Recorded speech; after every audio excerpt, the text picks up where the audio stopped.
For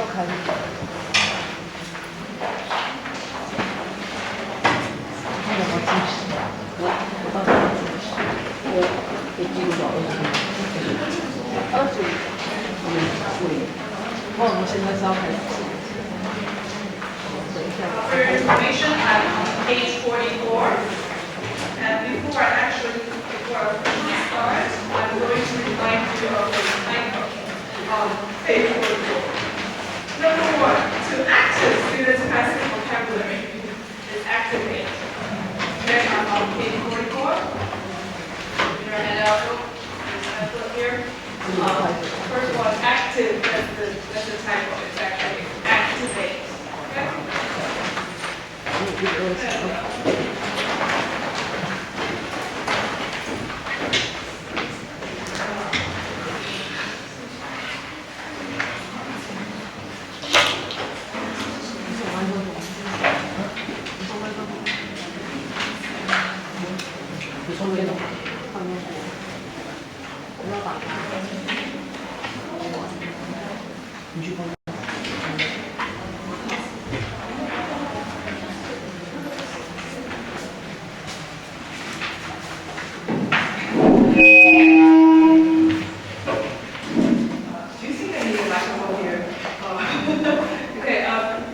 Teacher in the back, please come forward. Please, pink coat teacher, beautiful ladies, please come forward and sit with a lot of people.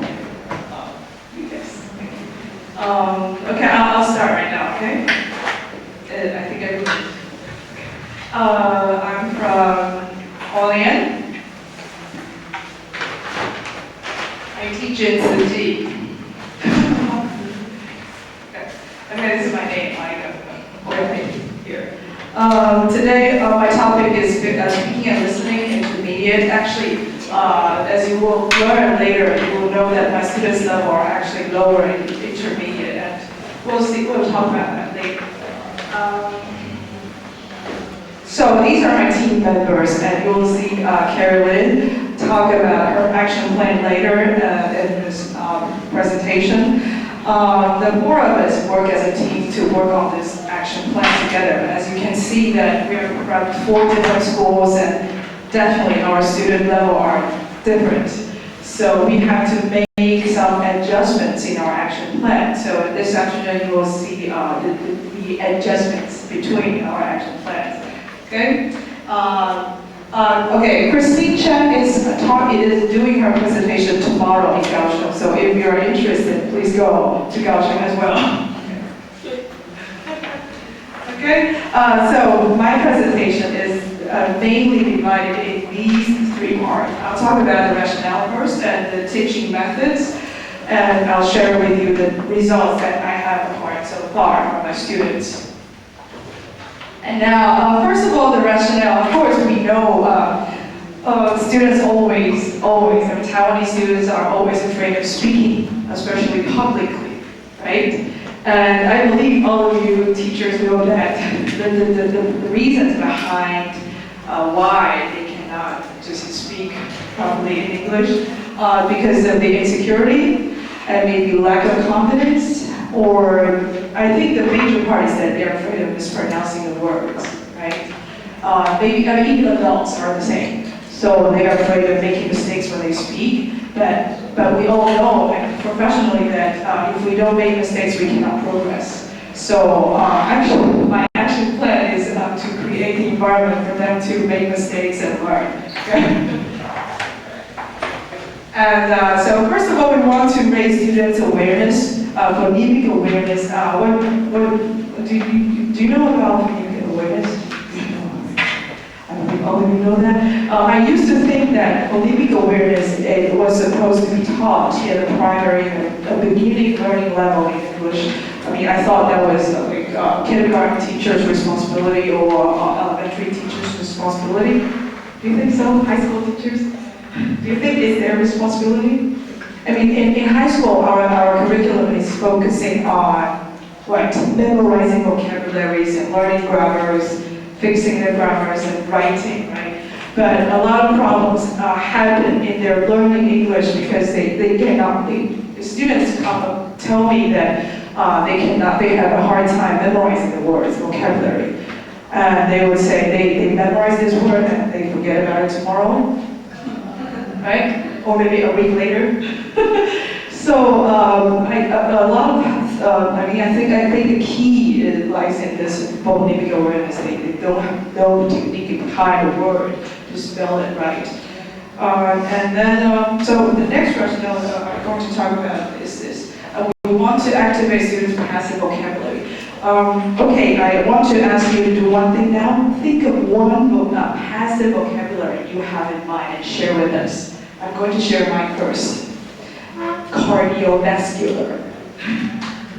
What's that? I know the word, I can spell the word, but I never use the word in my speaking context. So, how about yours? Any word? Anybody want to share? Just shout it. Metabolism. Yeah, metabolism. We never use that word, but we are proud that we know the word, right? Okay? Metabolism, 新陈代谢. And what I just said, cardiovascular, what's that? Who would say that word? Doctors, right? So how if I were, if I'm a teacher, I'm asking to, I am a teacher, okay? I'm a teacher, I'm asking, I want the students to use the word cardiovascular. So how do we create a teaching plan to do that? What kind of teaching plan will we design to do that? We design a teaching plan that's focused on medical background. Maybe we use a video clip about like emergency room, right? So maybe we'll hear that word in the video clip. Is that right? So to try to activate their passive vocabularies takes a lot of work. So you will see my little effort in it later in the teaching methods. And then we want to enhance students' confidence in speaking. And how do we enhance that? Think about how we learn English. Was our confidence enhanced during the process? How were we enhanced during the process? When I was trying to design this action plan, I thought about that question all the time. How was I enhanced when I speak? When I try to learn speaking English well? So I put a little effort in that as well. Okay. So anybody want to share your experience with this? How were you enhanced? No? Okay, let's keep going.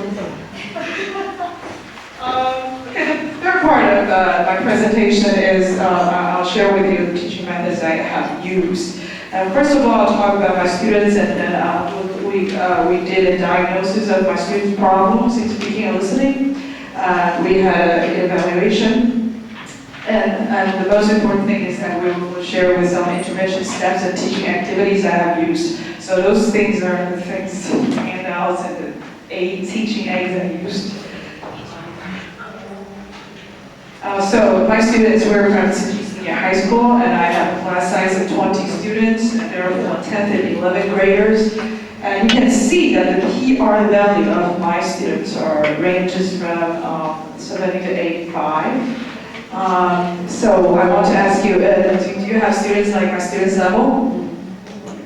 Raise your hand, please. Let me see some people.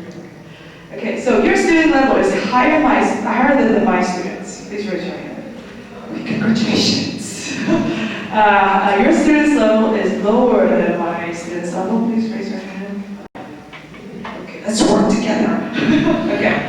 So the course duration is relatively short because we are really busy in implementing everything in our school, and we've got different jobs and duties in our school as homeroom teacher, as administration. So the time I can use to teach is during the, you see the time here?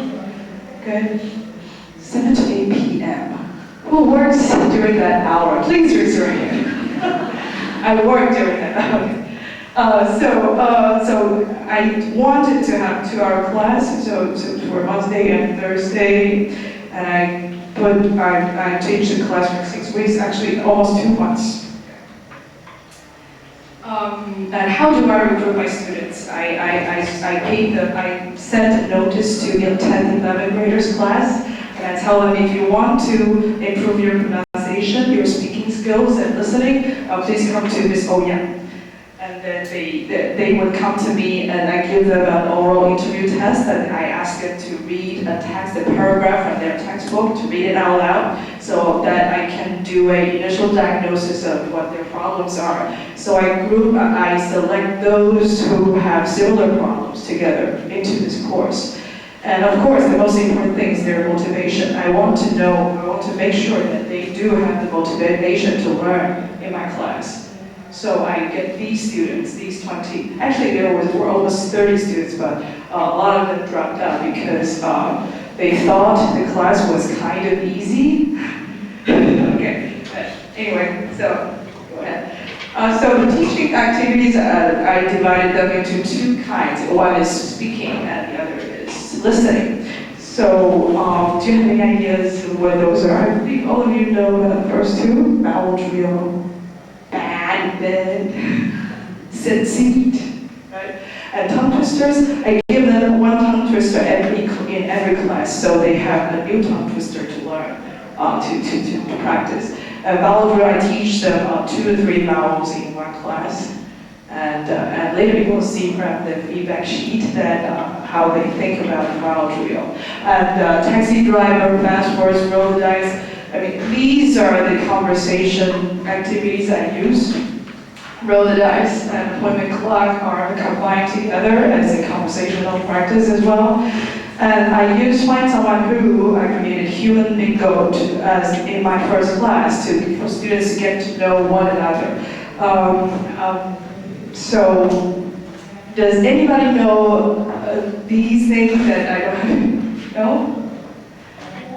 So, which one do you want to know most? Just shout it out. Which one? Roll the dice.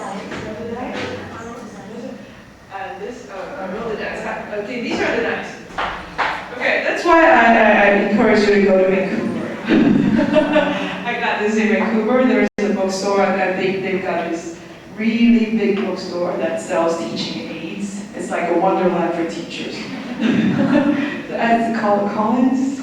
And Collins, right? So if you walk in, I don't think you'll ever come out. Okay. Anyway, so these are roll the dice. I'll pass this around, and maybe 3 or 4 form a group, and you'll roll the dice, and everybody say a sentence. Okay? Okay. So please.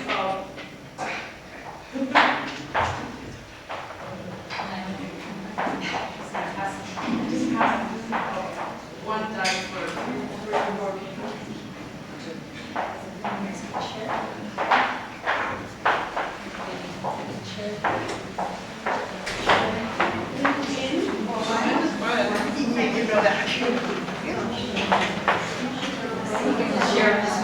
I can share. Yeah, so here.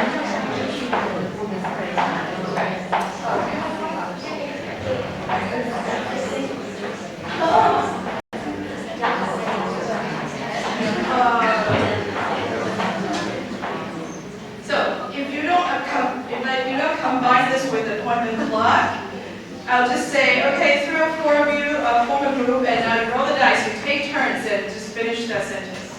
Or say, answer the question. Okay, so now I give you 1 minute to do that with your partner. Try. Feel the excitement.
Okay, so did everybody get a chance to say at least one sentence?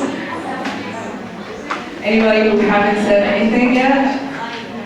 So for just a little nice, you can get students to just open their mouth to speak something, right? And since it's there is some instructions on it, you can use that as a writing or impromptu speech practice as well, right? So there are many applications to this kind of little thing. So I think I like this really much. And the lower achievers, they enjoy doing this because first of all, they enjoy rolling the dice. I think it's soft and fun. And they see the words and they would say, oh, I know the word. Yes, I can do the sentence. Yeah. So they will try to think of any word they can combine to the sentence. So I think some of them can actually use their passive vocabulary. So if you can do as many this kind of activities as possible, then I believe students will just get inspired to do so, to do more. Okay. How about a clock? And here is a little handout I designed for a appointment clock. It's like everybody get a little sheet of this, and then I would say, okay, you go find anybody to be your 1 o'clock appointment. So it's like, hello. Okay, hello Amanda. Are you free at 1 o'clock?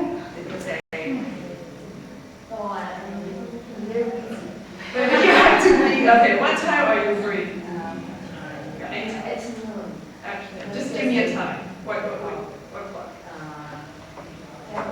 12 o'clock. So you'll be my 12 o'clock appointment. So each of us will I'll write Amanda's name on this sheet, and Amanda will write my name so it'll be on that sheet. So we both will meet at 12. Then everybody would walk around and do that conversation. What time are you free? Are you free at 3 o'clock? Yes, I'm free. No, I'm not free. At least they will be doing this little conversation. So when everybody's schedule is full, I'll ask them to go back to their seat, and I'll say, okay, now bring a dice. Two out of one and 1 out of 2. 1 out of 2. Bring the dice, and now go to your 3 o'clock appointment. Then they will have to roll the dice together and talk about the questions asked on the dice. Okay? So I combine these two together. So far, any questions on these? No? Okay, I'll share this. Oh, I just pass it around. How about fast words? Fast words? So if I ask you now, please I'll divide these class into 2 groups. And I'll say, one of you come out and do the writing on the chalkboard. Okay, so you have a representative for your group. And then I'll say, please give as many animal names as possible.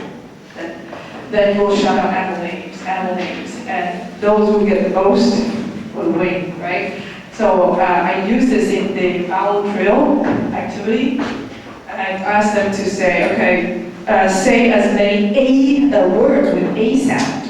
And they will say late, day, Wednesday. So my students write from Monday to Sunday. Monday, Tuesday, Wednesday. So you can do A sound, A sound, E sound, right? So that's how I use fast words. As for taxi driver, so one of you be the driver and the other be the passenger. The driver can ask the passenger any questions, and the driver will only ask questions. The passenger will have to answer the questions. So these are very carefully designed conversation activities that students will feel really safe. They feel safe to say something in these activities, because they only have like one little task to do every time. Okay, and okay, I'll go to the next part. So these are the students doing the nice thing. It's in our lab. We have a language lab in our school. Okay. So these are the dice we're seeing right now. And fast words, they go to the board and write down the words. Okay. So for listening, okay.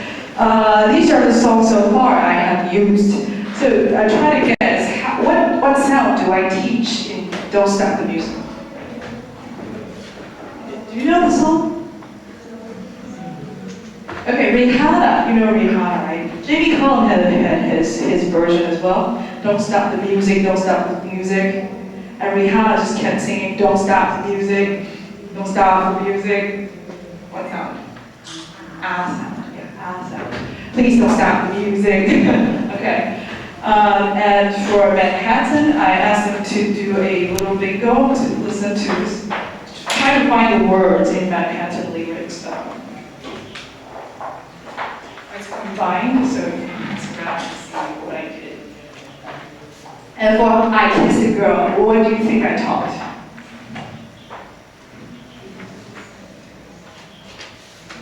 I taught linking, because Katy Perry kept singing, I kissed a girl, I liked it. It's not I kissed a girl, I like it. No, she said, she sang, I kissed a girl, I liked it. So I taught linking, and I mean, girls and boys in my class totally got, hyped up and sang really loud. So every one of them knew about linking from this song. Okay, so I Kissed a Girl, and now it's here.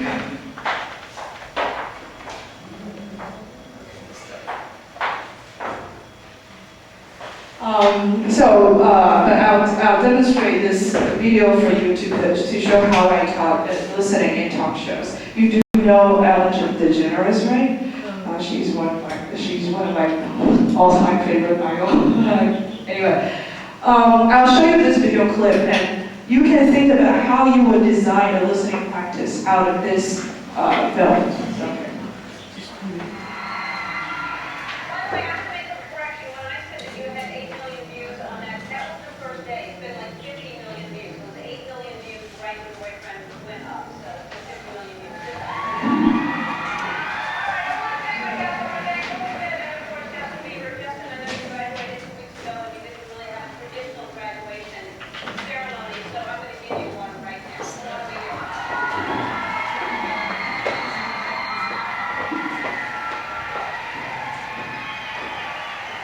So girls all love Justin Bieber. It's like a teenager's basic background knowledge of all.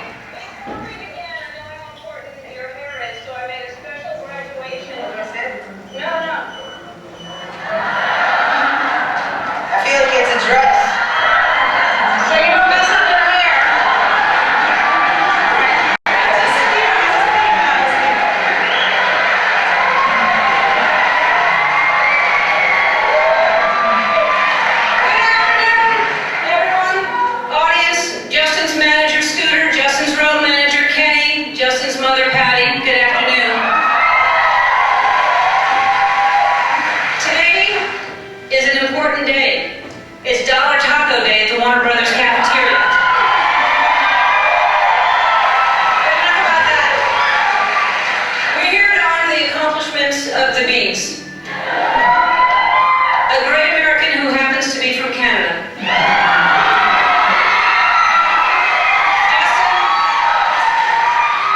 Justin, you finally made it. You're graduating, and I'm so proud of you because I've always said there ain't nothing more better than an education. Today, you're a high school graduate. You've accomplished so much in a short time. You're only 18. You're already an international superstar. When I was 18, my biggest accomplishment was drinking a whole bottle of boysenberry syrup from an international house of pancakes.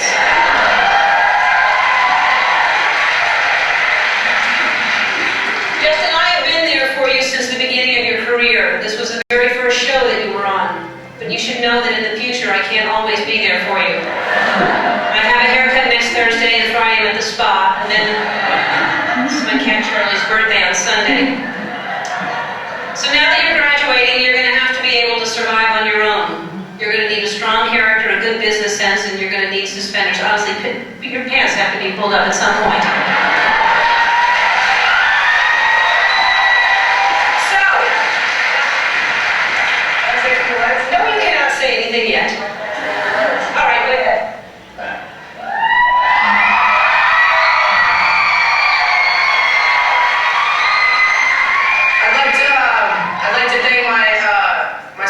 BF Goodrich Tires, Little Debbie Snack Cakes, and of course Dakar Noir. Ticonderoga pencils number 2 and number 3.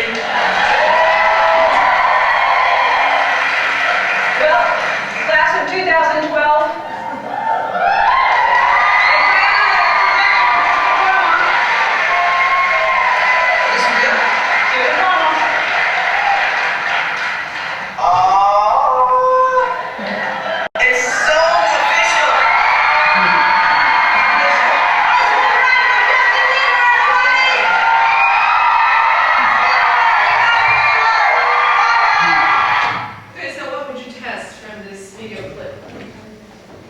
What would you ask? What kind of question would you ask students? Okay. In the end, she headed what to Justin? Yes, certificate. And what she said, what was that word?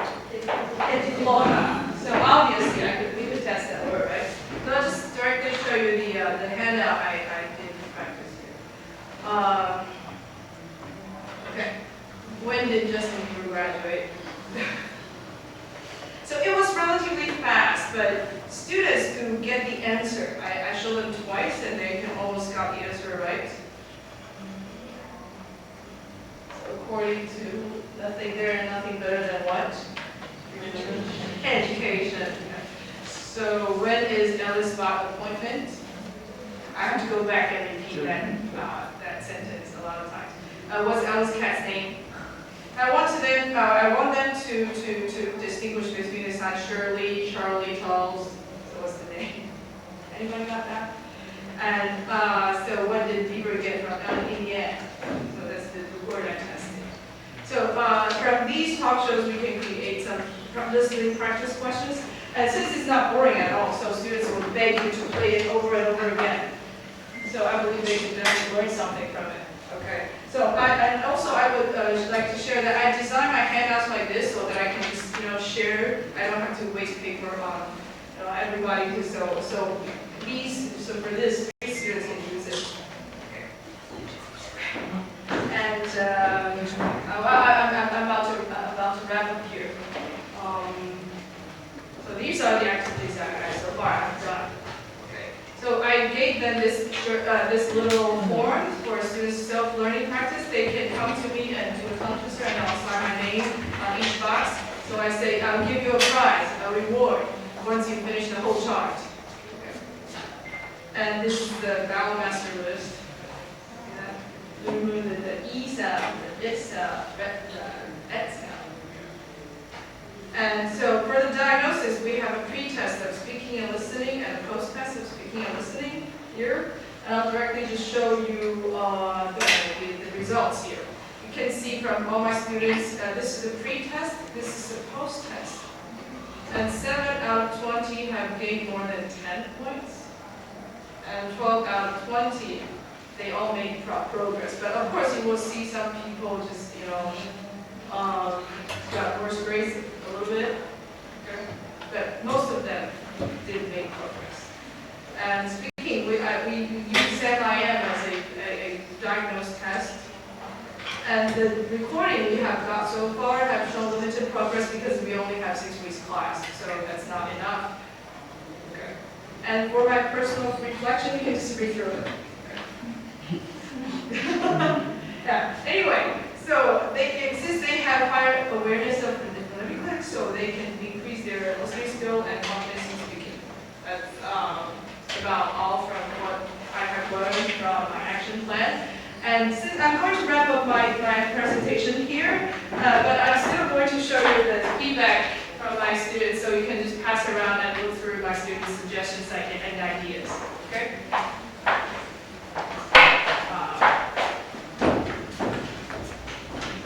Thank you.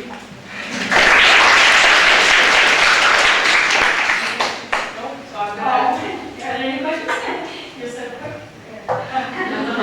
Maybe well. Just take a minute. Are there any questions?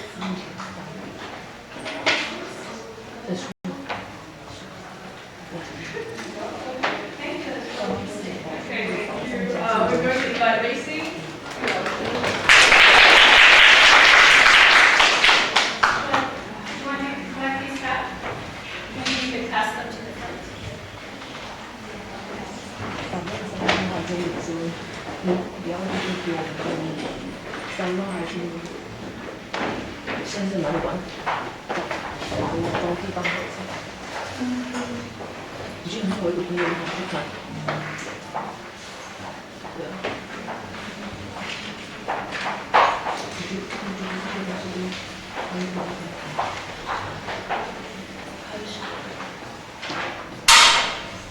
Good afternoon, ladies and gentlemen. I'm honored to be here to share some of the listening and speaking activities that I learned